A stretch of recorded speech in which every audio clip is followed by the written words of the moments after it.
Hello and welcome to another edition of Toys from the Attic. For today's episode, I thought I'd be taking a look at 1980's Cyclops action figure. So without further ado, let's take a closer look at this guy.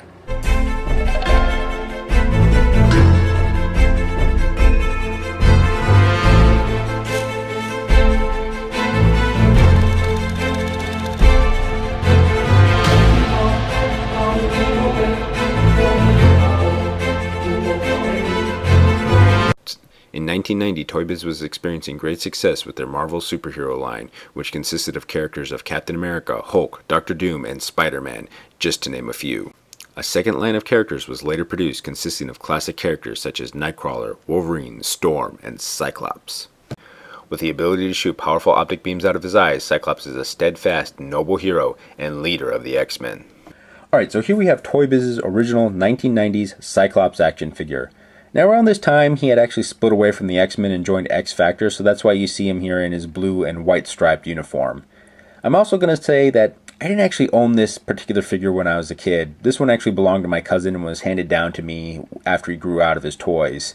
So that's why there's a lot more scuff marks on him, and you can see that his legs are very loose. I'm also missing his giant cannon weapon. It was a double-handed cannon that would fit on both fists here and come to a sort of point. I'll probably throw up a picture. And considering it's Cyclops and his power, that just seems a little bit redundant to give him some sort of weapon that would shoot out a giant beam or some sort of blast. It was back in the day where I guess they just threw in some weapons and didn't really consider the actual character that they were making too much. Now, as far as articulation goes and detailing, yeah, his detailing is fairly simple. Like I said, this was the first line of these figures that came out, so they got a lot more ambitious with what they were able to sculpt and carve. Now, his head can't actually move side to side because that would have interfered with his gimmick. However, his arms could actually move forward and back, and he has a surprising elbow joint right here, which was kind of rare in a lot of the figures back then. His legs could move forward and back, and his knees could actually bend as well.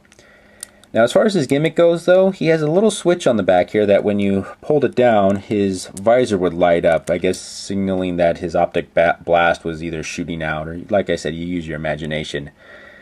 And I will admit that this is kind of a nice testament on how they built things back then. Even back in the early 90s, they still tried to make things to last. I mean, if you look at this guy, he's all self-contained. Most of the figures now, they come with some sort of little panel that you can unscrew and put new batteries in, but nope. This guy, as soon as those batteries die on him, it's gone. Considering that this guy's actually 25 years old, that battery's held up surprisingly well. And even though, yeah, the light's probably dimmed over the years, the fact that it could still light up that's pretty amazing to me. There's not much else to say about this guy. I mean, yeah, like I said before, this is the first line of these guys that came out. They weren't all that well detailed, and not like the ones that came out later, but still, he's a very cool guy, and I'm actually happy that I ended up getting him from my cousin, and he's now in my collection. Anyways, this has been a look at Toy Biz's 1990s Cyclops action figure. Once again, thank you for watching. If you enjoyed what you've seen today, please feel free to like, subscribe, share, or leave a comment below in the comment section. Any advice for the show will be greatly appreciated. Who knows, something you suggest may appear on the show in the future.